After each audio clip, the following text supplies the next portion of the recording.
All right, we are a little bit after the hour. Thank you for everyone joining us. And for those who are watching us back on replay, thank you for watching the replay. And we are excited today to bring you our presentation on the insights we found in our 2023 Q1 CPC report. We'll dive into different insights from Amazon, Walmart, Instacart, and the overlaying trends that are going to impact business into Q2 and beyond. And without further ado, I will let our presenters take it away. Anne, Alex. Hi, everyone. Thanks for joining today. Okay, so we can go ahead and go to the next slide and kick it off with intros. So my name's Anne Harrell. I'm a senior manager of retail media on our strategic consulting team here at PacView. I've somehow been at PacView for 3 years because time is truly flying, but during that time, my focus has shifted from retail media search to more display DSP focus. But throughout my career, I've had a number of positions where I'm focused on omni-channel, kind of cross-strategy, enterprise level accounts. So excited to speak with you all today. Hey everybody, Alex Jude. I lead our global partnerships and commerce strategy across both the PacView and Helium 10 universe. I'm sure I know many of you on the phone. Been here at PacView for almost 1.5 years now. Prior to that, 7 years in manufacturer world at P&G, working on all things retail media and e-commerce. Look forward to sharing with you guys some of the insights that our teams put together and talk a little bit about what we're doing here at PacView and where everything's headed kind of in the future. So a little bit of an agenda. We will take you guys through some performance trends at a high level across the big three platforms, and we'll dive a little bit deeper into specific category trends. There's some nuance that we've seen kind of happen in that regard, and then we'll just talk key takeaways and what's new across retail media in general, but specifically Amazon, Walmart, and Instacart. And Ann and I throughout will share a couple insights and tidbits into things we've found interesting and some strategies to think about as we move forward into Q2, Q3, Q4 of this year. And then we'll end with a little bit of Q&A at the end.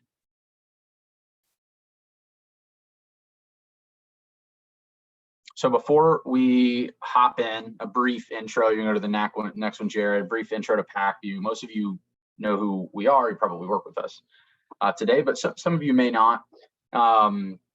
We are the first fully integrated commerce acceleration platform in the industry that connects kind of the entire capability stack of an e-commerce or omni-channel business into an interoperable open sourced ecosystem. And what that means is we combine data from everything from retail media to sales and operations to POS and market share to digital shelf analytics, and all of those things in between into a unified intelligent product suite that allows us to activate behind those data points and those capabilities that all of you are managing today.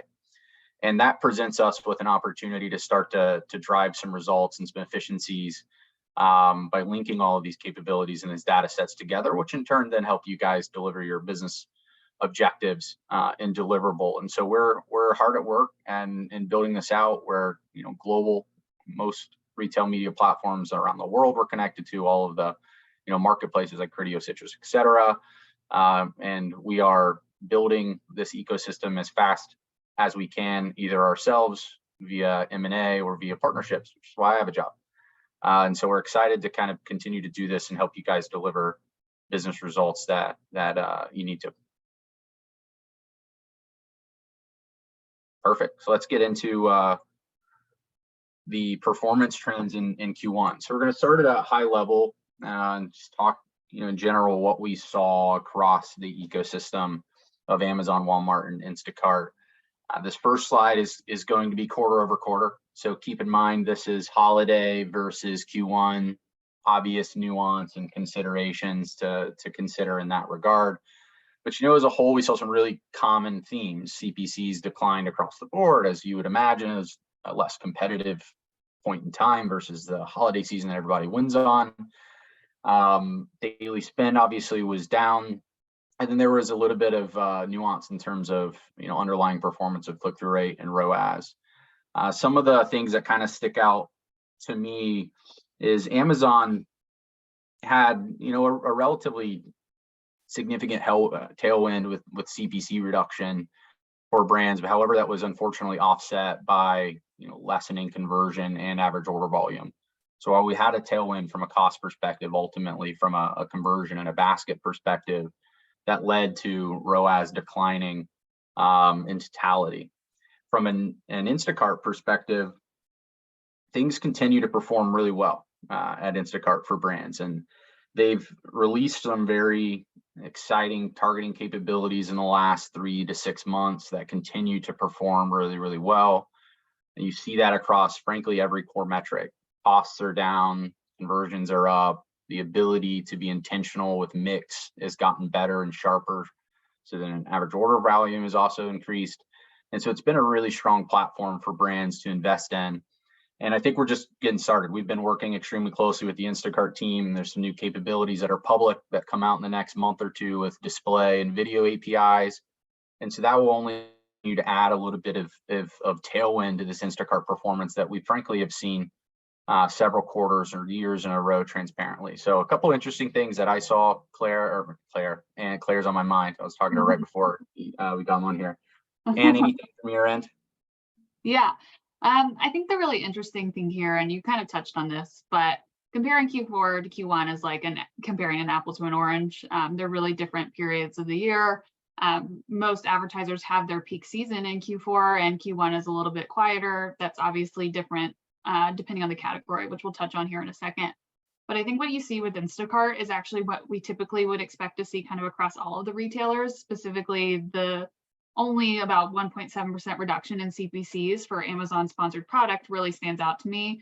That is a very, very small reduction. You could even say it's flat quarter over quarter. And going from peak season to the beginning of the year, which tends to be quieter, I think that really speaks of some extenuating circumstances that happened around Q4 with inventory. A lot of brands were not able to push as much as they'd like to or sell as much as they'd like to in Q4. So they're trying to make that up in Q1.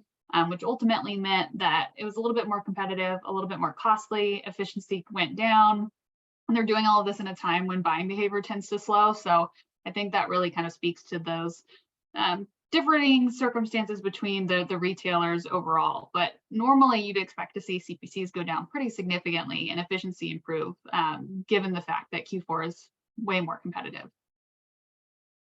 Yeah.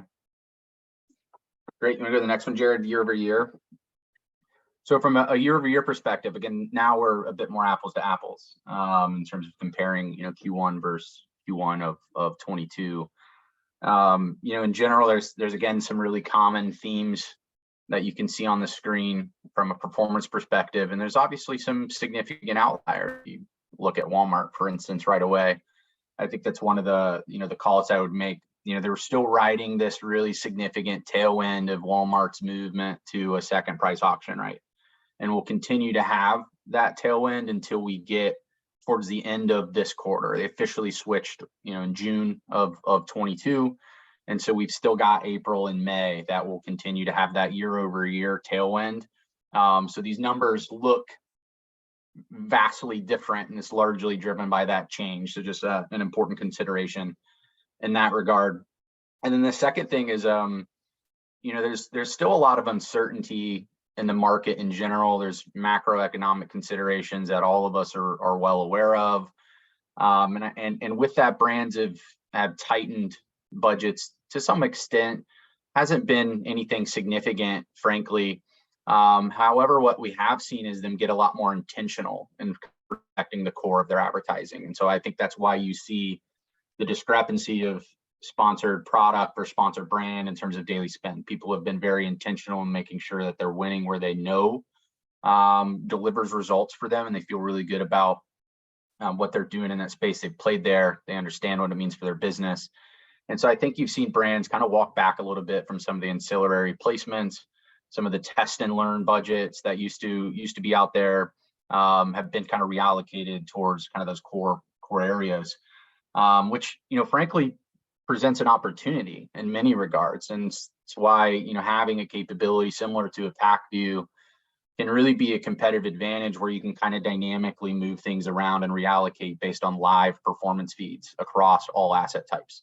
And so even though people are kind of tightening and being very intentional and focused, I think it gives all of you, frankly, opportunity to win and kind of secure high performing placements that you may otherwise not typically be playing on. And so those are kind of some things that stuck out to me, and I don't know about from your perspective. Yeah, and we'll actually dive into this in more detail here during the category section. But I think another thing that stands out is when you think about Instacart and Walmart, those are more grocery forward retailers, and grocery tends to be less impacted by, you know, economic considerations because you have to eat. So I think when you're talking about people being intentional about where they're spending on Amazon between the ad types, I think that also boils down to different categories, kind of pulling back in the areas that aren't as necessary because they're really taking the brunt of these kind of economic changes and people being more cautious about what they're purchasing. Whereas, you know, for example, Instacart, you're seeing people spend a little less, but conversion is still going up year over year. You're not seeing that on Amazon. Even on sponsored product, people are spending more, CPCs are going down, and you're still seeing ROAS go down because, you know, conversion rates are likely lower. So I think that just speaks to the difference in categories and kind of the span of the portfolio on each of the retailers. Yeah. Awesome. Anne will take us now through a little bit of category specific trends rather than the high level that we were originally talking. Yeah, and that's good timing since I just led into this. So we can go ahead, Jared. So we're going to start off with electronics, which I think is a great one to start on because it's definitely one of the categories that would be affected most by seasonality going from Q4 to Q1. If you think about the ASP of electronics, they're pretty high. A lot of people will give electronics as gifts, or they're very cautious about purchasing electronics because you want to think about it, you want to browse. These are products that you don't just buy on a whim. So when you're looking quarter over quarter, as you would expect, essentially all of our major KPIs went down. CPCs decreased, but so did ROAS, so did average daily spend, and so did conversion rate. I really think that's primarily just seasonality. You don't see a lot of electronics really pick up in Q1 because most people kind of spent all their money in Q4 for the holidays and now are just being kind of cautious and reserved about what they buy. So this isn't really out of the ordinary. It's what you'd essentially expect to see. I think you know, electronics as a category, I'm pretty excited about the new capabilities we have with AMC and kind of uncovering. I mean, we all know it's super long purchase time. Everybody's researching things months in advance in many instances. And that all makes sense. We've never really had any data behind it to like tell us what that actually means. And I think AMC integration with search and DSP and understanding consideration length will be a pretty interesting one for us to start into and understand that even though there's these lulls in the year, almost seasonal, right, for electronics, maybe they're equally as important from like a consideration perspective. And I think we really haven't had the data available to us to start to really dive into that until now. And so I think I'm excited to see what we can uncover with some of our electronic partners that we work with really closely and some of the data that AMC's kind of uncovered for them in the last 3-4 months that we've really got into that work. Yeah, I agree entirely. And I think another thing to note is, obviously ROAS went down, spend went down, and conversion rate fell, but CPCs also went down. So like you said, if this is the point in the year where you can start a customer journey, maybe that purchase doesn't happen until Q2, Q3, but at least you're getting people in your kind of purchasing cycle so that then you can have a more kind of effective targeting strategy for those users. And you got them there cheaper than you would in Q2, Q3, Q4. Year over year, some really interesting things happen with the electronics category as well, which I think is less obviously about seasonality. We're comparing the same period to the period last year, but I think a lot of it has to do with some of those economic considerations we were talking about. People are being a little bit more cautious with their dollars. They're not spending as much as people were in the prior year. A lot of that has to do with inflation along with other economic concerns. So you're seeing advertisers spend a bit more, essentially flat, but about a percentage more from a daily perspective year over year. And CPCs are going down. So essentially that means there's probably more traffic to be had. You're seeing just around 4% reductions year over year, but you're seeing ROAS go down and you're also seeing conversion rate go down pretty significantly. And I think that speaks to the fact that people are browsing more often. You're seeing more clicks, you're seeing more people spend into those clicks. But again, they're being cautious about purchasing. So there's going to be a longer browsing period, and they're not just going to immediately purchase these really high cost products.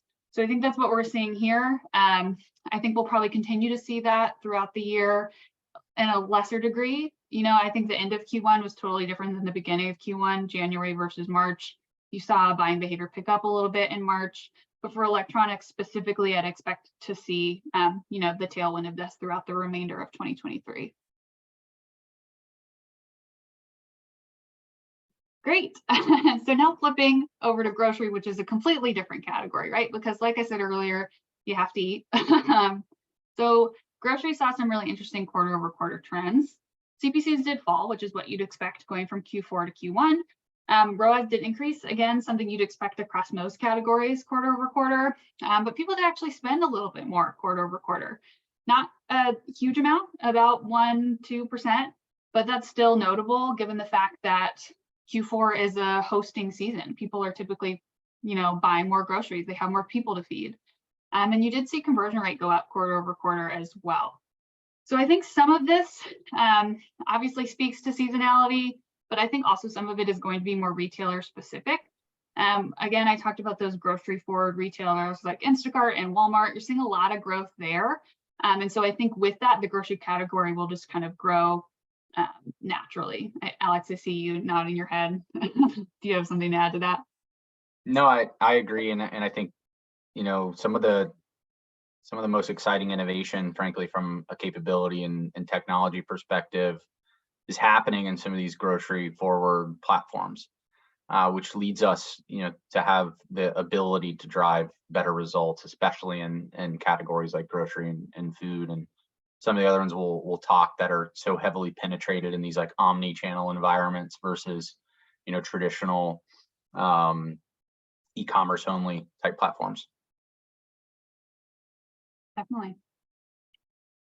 And year over year, you're seeing some big changes with the grocery category, which again, I think tie into some of those grocery forward retailers. For instance, looking at the average daily spend, it went up over 100%. That's a huge amount.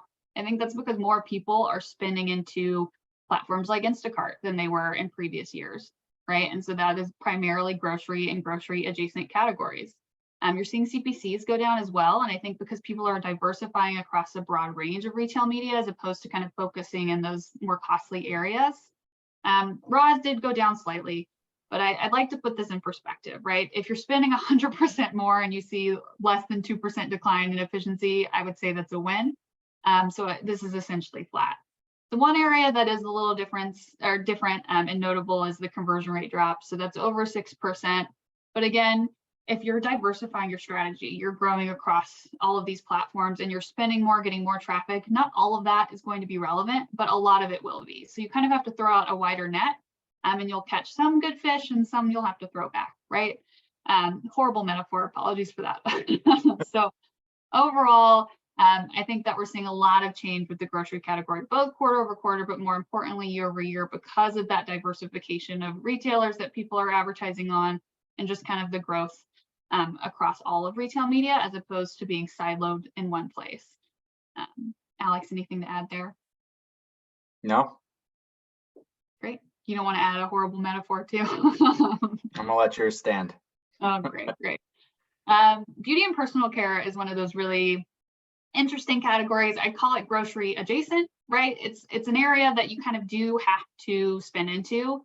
But looking from Q4 to Q1 is always interesting in this category because you get a lot of those people who start the new year, it's a new year, it's a new me, and they want to buy new products, whether it's cosmetics or hygiene products, personal care type products. So you do tend to see an opportunity from an incremental perspective during Q1. And some people have within this category, have their peak season during Q1 as opposed to Q4. That being said, when looking at the category as a whole, you actually saw CPCs decrease the most here, about 16%, almost 17% quarter over quarter. So that's pretty significant. And as you would expect, efficiency improved with the CPC reduction of that magnitude, almost 13% quarter over quarter. Ad spend did fall, which I think is very interesting given the fact that, again, a lot of people within beauty and personal care consider Q1 their peak season. It went down just over 7%, and conversion rate went up, which again is aligned with that kind of consumer behavior that we discussed earlier. I think there's kind of a mix of things causing these quarter-over-quarter changes. One is consumer behavior. You're seeing conversion rate go up, you're seeing ROAS go up. People are buying these products more often in Q1. Also, I think the CPC reduction and the ad spend reduction speaks more so to the economic considerations that we were discussing before, and also the fact that there were some inventory constraints on some of the bigger retailers, specifically Amazon in Q4, that meant a lot of these brands didn't meet the numbers that they expected to in 2022, and so they had less budget for 2023. So seeing that kind of reduction quarter over quarter, you'll see the same thing year over year, just a little bit of a shift from an economic perspective. But you're still seeing people buying more often in Q1 within this category, and I think again that speaks to that new year, new me mentality. A lot of brands within these categories will run promotions during Q1, so there's a lot of ways to kind of drum up that activity. And looking year over year, we're seeing an increase in daily average ad spend, so up about 51%. Obviously, that's lower than grocery, but it's still pretty notable. CPCs went down year over year as well. That's a huge number, almost 18% reduction. Just like we saw quarter over quarter, this category in general is growing, and with it, it's becoming more efficient. ROAS stayed about flat, which I think if you're, again, increasing your spend that much and seeing relatively the same ROAS, that's a great trend. But you did see a little bit of a drop in conversion rate. Even though people are more likely to buy within this category during Q1, and also it's one of those categories where it's like, if you need toothpaste, you have to buy toothpaste, right? There are some products that aren't as adjacent to that kind of grocery category. And if you don't need to buy it during kind of an inflationary period, you're not going to. So I think that's part of the reason we're seeing conversion rate go down, but definitely kind of a mix of factors contributing to these trends. Yeah, I think the piece I would add on beauty and personal care, I have the privilege to see a lot of our partners and how they're activating and what they're doing. And beauty and personal care has been one of the categories I think I've seen the highest proliferation of trying new things, different ad types, really trying to uncover how you can leverage more than just the traditional in-grid placements, especially as all these new capabilities at Instacart and Walmart, et cetera, have came out. And so I think there's a little bit of natural like testing and learning to placements and modifiers that we're able to add some of like the conversion. Like a great tailwind from a CPC perspective, offset by a really tough CVR trend. And I think as we focus on getting CVR back up accordingly and hopefully holding-ish CPCs, that ROAS growth will return. But I think some of this has been driven by these manufacturers and brands have been willing to kind of test and learn and try out all the new innovation that's come out from many retailers, and some of it doesn't work well for them. Some of it does, but that's why we ultimately do test and learn to find out.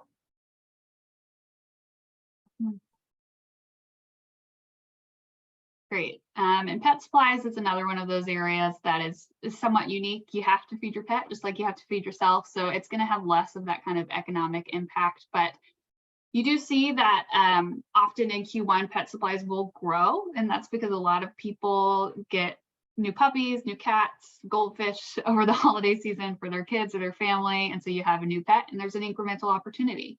So quarter over quarter, you actually saw pet supplies increase from a CPC perspective, almost 10%, which is pretty notable. But again, in line with what we've seen in previous years. ROAS decreased slightly, about 5%, but when you're seeing more competition, you typically expect to see a little bit of a hit to efficiency, which will level out throughout the year. Ad spend increased almost 25%.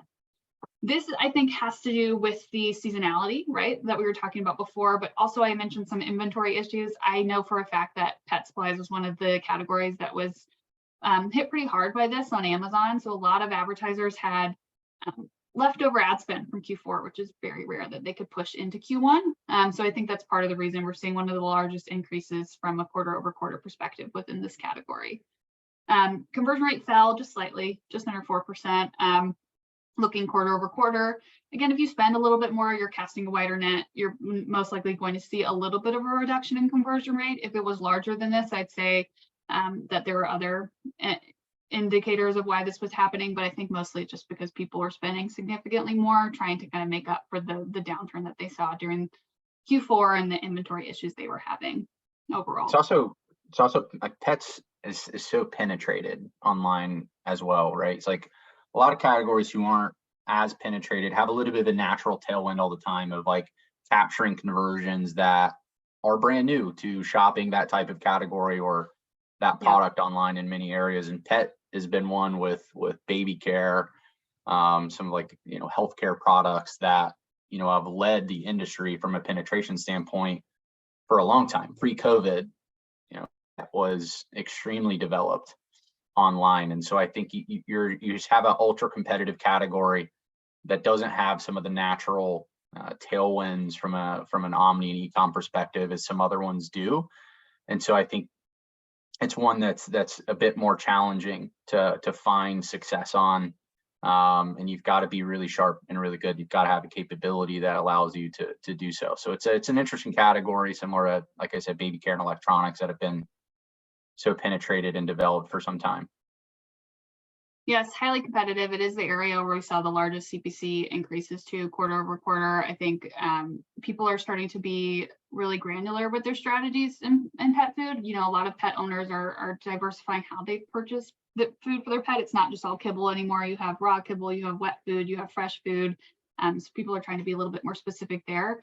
But you also have kind of that interesting dynamic of having Chewy in the mix along with these other big retailers. So you have kind of pet specific sites, and then you have Amazon, and then you have, the grocery sites, all of which could specialize in pet, but there are some really interesting nuances from a holistic perspective because of all of those different options people have.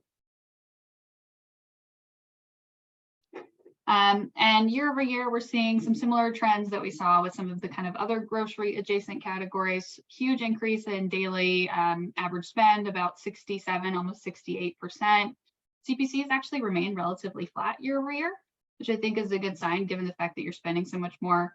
ROAS did go up, and I think that speaks to the fact that CPCs are going down and people are finding ways to be more efficient even when conversion rate is going down, because conversion rate did drop almost 10% year over year. So a lot of really interesting trends that are kind of different from some of the other categories, but seeing that efficiency go up, even though conversion rate went down, I think is just speaking to how people are becoming, we were touching on this earlier, but a little bit more mature in their strategies. In a category that's super competitive, you have to try out new retailers, new strategies, new channels, ad types. And so this is just kind of, I think, a key example of that. Even with less purchasing, or at least on average, fewer people purchasing, you can still find more efficiency and more sales just by diversifying your ad strategy across all of your retailers.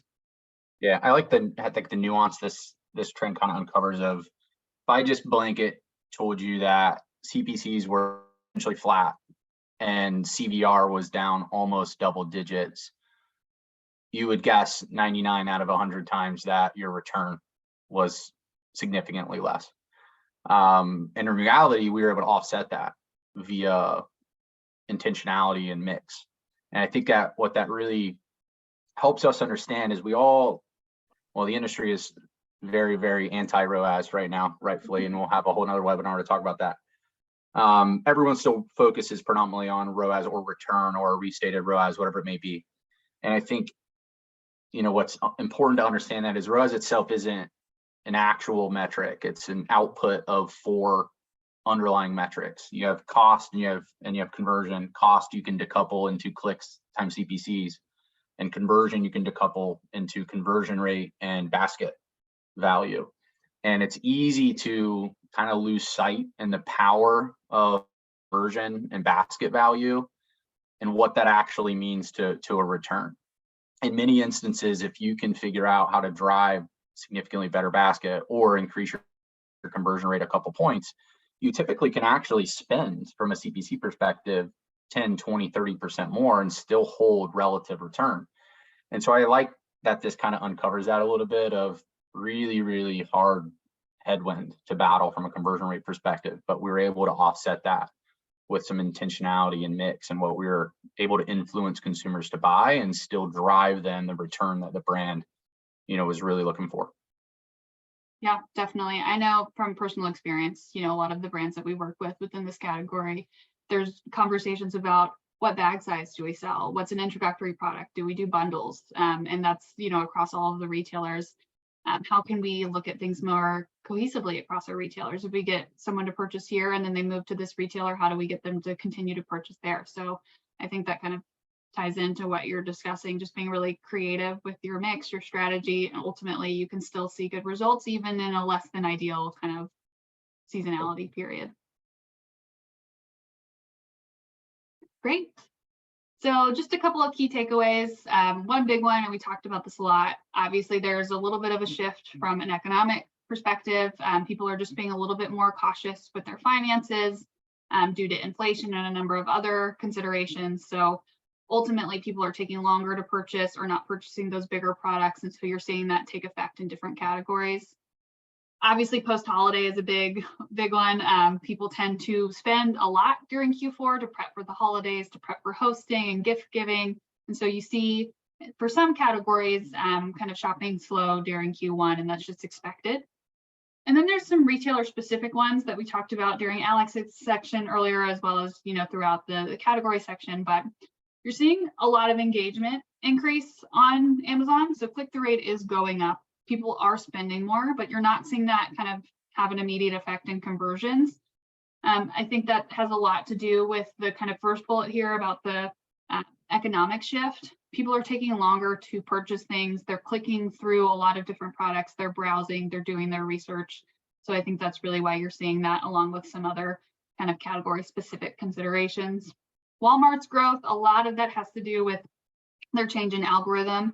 And their bidding auction year over year. So that's really kind of just changing how they're measuring everything. So you're seeing a lot of growth there, but you're also seeing more advertisers advertising on Walmart and being a little bit more mature in their strategy now that there are these new positions available through the auction and the algorithm change.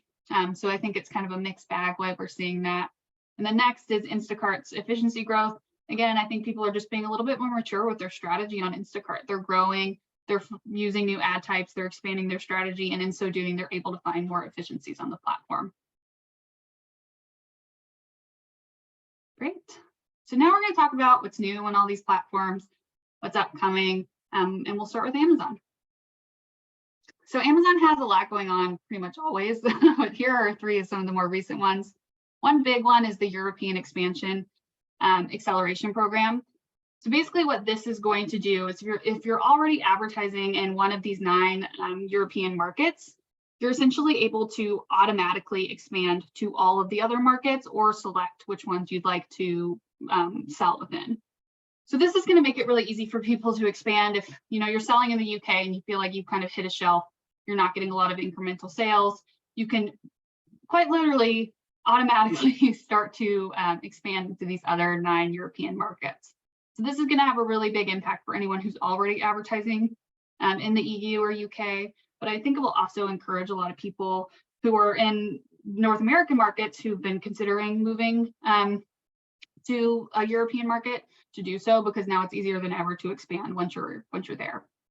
The next is AMC integration with Seismic, or Amazon Ad Server, it's now called. Basically what this is going to do is take the already robust measuring and attribution that you get through AMC and expand it to offsite conversions, offsite behavior, third-party tracking. So you can take all of your kind of Seismic campaigns, or your, again, Amazon Ad Server campaigns that you're running completely third-party, tracking conversions completely offsite, and incorporate that with your first-party Amazon data. And the next is just kind of an expansion within AMS to include more sponsored display capabilities. I think the reasoning that Amazon's doing this primarily is to enable advertisers who aren't ready to do like full DSP, full display management, to have access to things like video and custom creative and offsite placement. So you're seeing a huge expansion with sponsored display across all of North America. Alex, anything to add there? Yeah, the last two are just, they're very exciting. It's going to start to uncover a lot of things, especially AMC, a lot of things I think were intuitive for people to consider, but we didn't have the data to back up a lot of those assumptions. And now we've got multi-touch attribution, we've got assisted conversions to really understand the power of display and search interactivity and what that actually means for that specific brand or that specific line item or that specific ASIN, because it does carry significant nuance. Like we've seen brands kind of have an aha, which is, display is drastically impacting and improving my search performance, and therefore I'm willing to lean in there a little bit. And then we've seen the opposite, where it's like, nope, it isn't drastically impacting search in any way, and the results are kind of the results.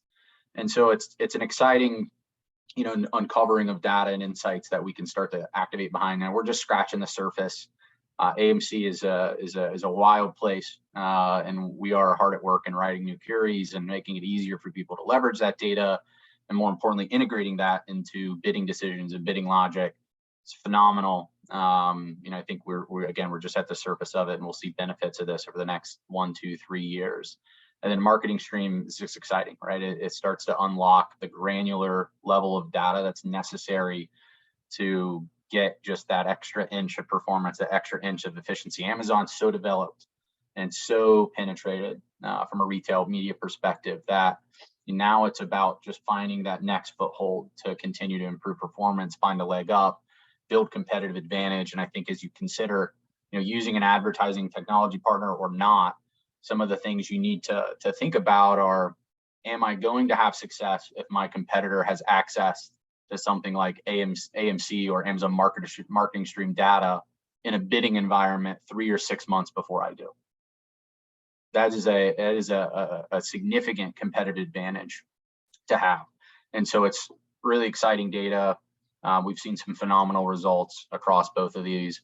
And then the European thing, Amazon's a fun ecosystem in general, what's going on over in that arena. And we've got some fantastic resources over there, boots on the ground. If you guys ever have any questions on that. Great. So some really exciting things happening on the Walmart end as well. One big one is text to shop. So it's pretty self-explanatory what that is. Essentially, it's just allowing users to basically browse Walmart.com through text messaging. I think this is for people who don't necessarily want to purchase the app. Walmart's trying to get new people, in the customer funnel, and this is one way to get young people especially. So this is really exciting and interesting, and I think you'll see some parity between some of the changes happening on the Instacart side as well.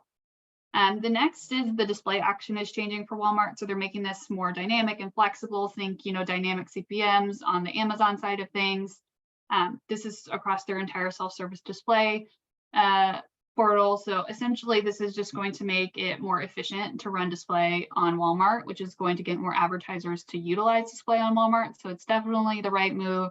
And I'm really excited to see what this brings in 2023. And then next is kind of tied into that. It's basically making Walmart connected to TV. They're partnering with an outside partner to improve its CTV capabilities. So again, video is something you'll see on the Instacart side as well. It's the forefront of the industry right now. Everyone's talking about how do we make video more accessible? How do we make it more interactive? And I think Walmart is trying to kind of get in that game.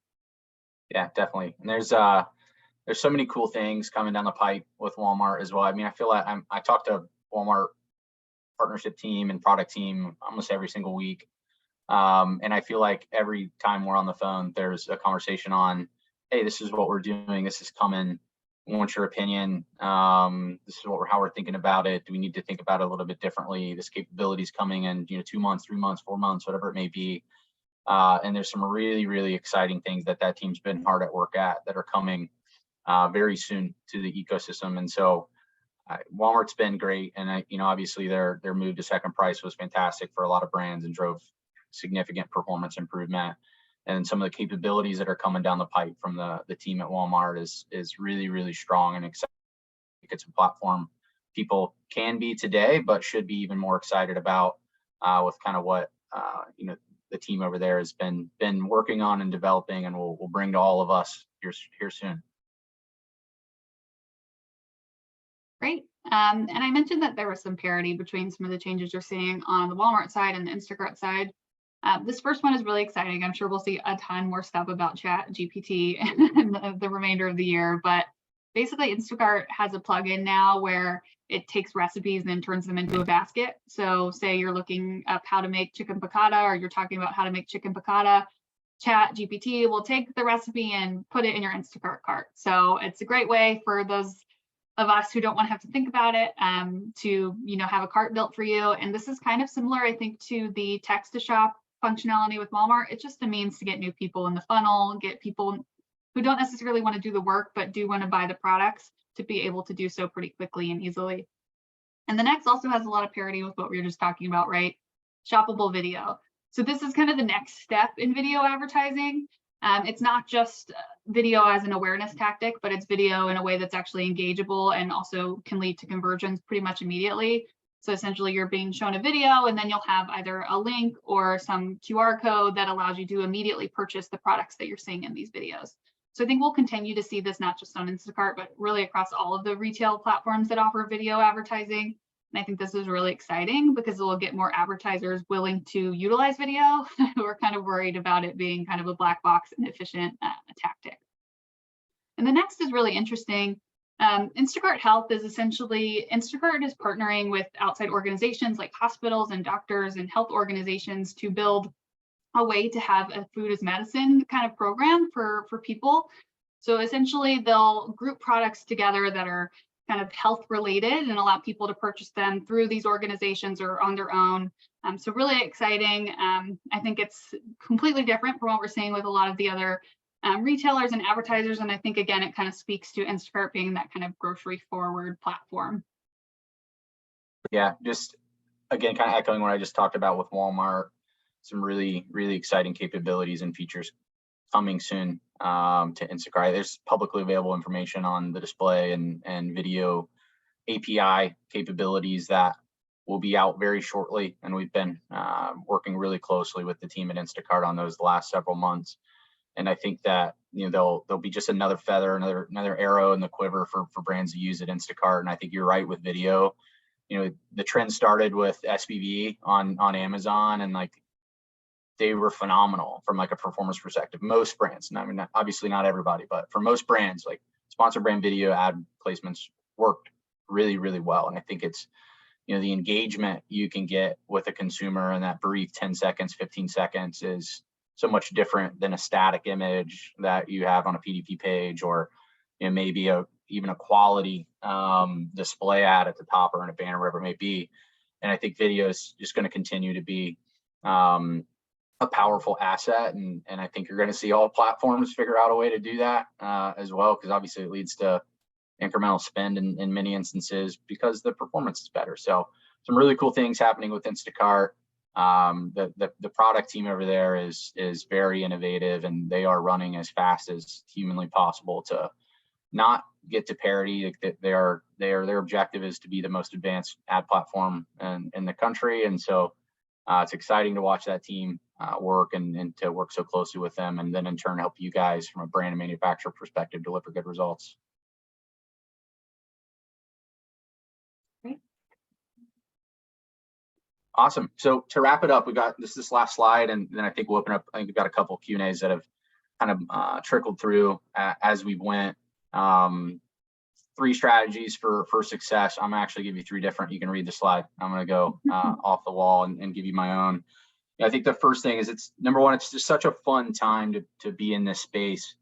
The competition that now exists between platforms has led to the innovation, I think, that was much needed. Not that in the past when it was just Amazon largely that they weren't innovating, but now that you've got every major platform in most regions having a retail media network, and brand dollars are not infinite, and they realize that to capture their fair share, and hopefully more than their fair share of those dollars, they have to give a capability and a platform that brands to deliver the results that they need, and to feel like the data is actually justifiable and representative of true returns. And so I think the innovation has been phenomenal, largely driven by the competition between platforms. That is not slowing down anytime soon. There's more retailers coming with networks, and the innovation will only continue to increase, which is good for us all on the phone. Competition is always healthy for the industry. The second thing is, like, I want to reiterate, it's such a great time to test and learn and to build momentum. Like we shared that brands are being a bit more conservative right now. They're really focused on core strategy, They've abandoned some of the ancillary placements. And in general, I don't care what industry you're in, uncertain times always bring such a unique opportunity to accelerate momentum. And so while your competition may be frankly sitting on their hands, being a bit more conservative in terms of how they're investing, where they're investing, it presents an opportunity to potentially accelerate the momentum you have, or to get the momentum shifted back in a different direction. And I think having a partner like PackView to help you find where's the most optimal place across retailers to put your next dollar against is such a critical capability to have right now to take advantage of, and a unique kind of macroeconomic perspective that I think we all agree is going to continue, at least for the foreseeable. I'm not an expert in this arena in any way. I read a lot, and I think the consensus is we're in a little bit of an interesting time for a little while. But again, I think it presents unique opportunity for brands to kind of accelerate. And then just to reiterate, I think you probably heard me, and hopefully you've heard kind of the excitement coming from me. I promise you there are some really, really exciting capabilities that are coming in the next 1 to 2 quarters that should help continue the momentum that a lot of you have seen on some of these platforms. A lot of it's not publicly available information, so I can't tell you what those things are, but I promise you that the retailers and people like PackView are hard at work to achieve the things that need to happen to help drive the results that you guys all need. And so be excited about where we're going, be excited about what's going to happen in 23. And I think we'll all be back on here in Q1 24, and we'll look forward to that.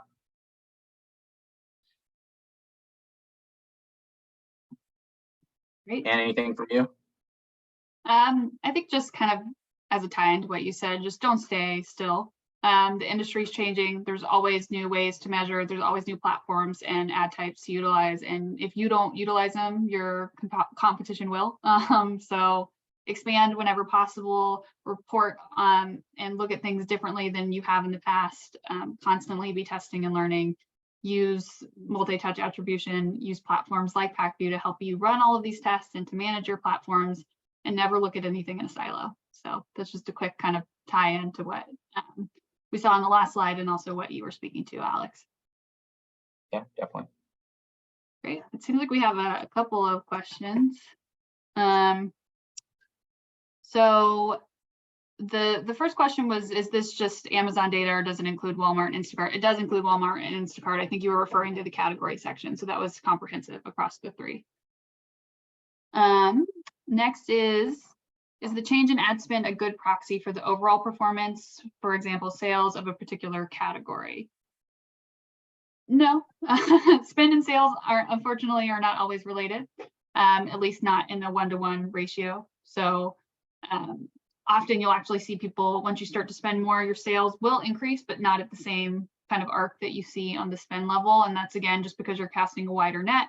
But for the most part, if more advertisers are spending, they won't do so in perpetuity if they're not seeing the sales. So typically you will see some sort of sales increase come with the spend increase. Yeah, I think it just depends, right? There's scenarios where, yeah, it probably is a good proxy if performance is great, and so people are willing to put more money against it, as they should. Like, you should always go where the return is best. But then there's also sometimes just a consideration of something as simple as the penetration of a category, right? Of grocery is a great example of, it's one of the lowest penetrated categories in retail online. It's growing rapidly.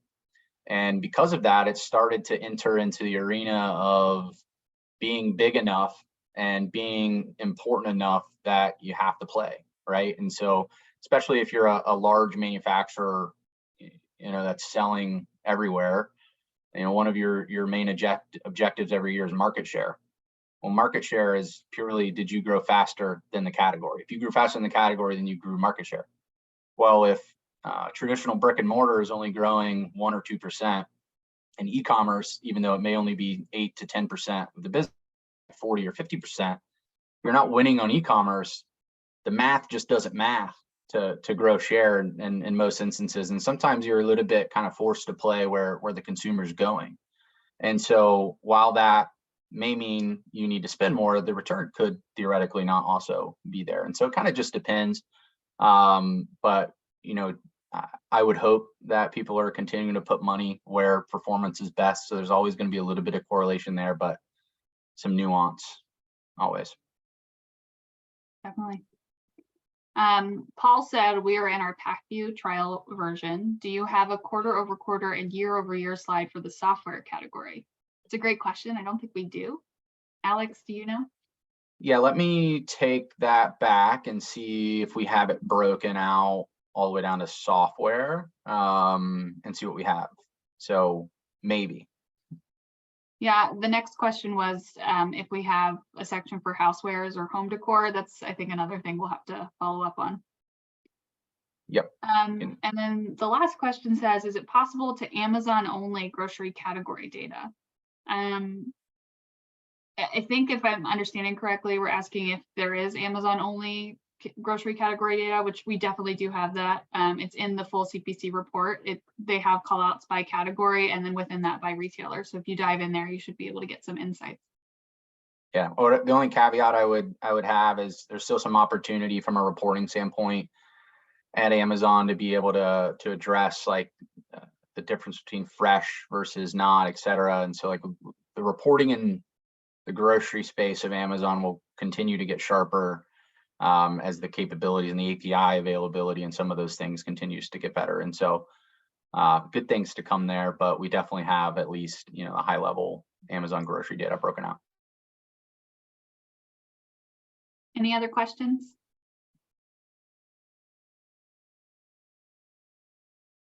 I saw one question, the question about home appliances. I think that's kind of tied into what we were talking about. I don't think it's in the CPC report specifically, but there might be some data that we can track down for you.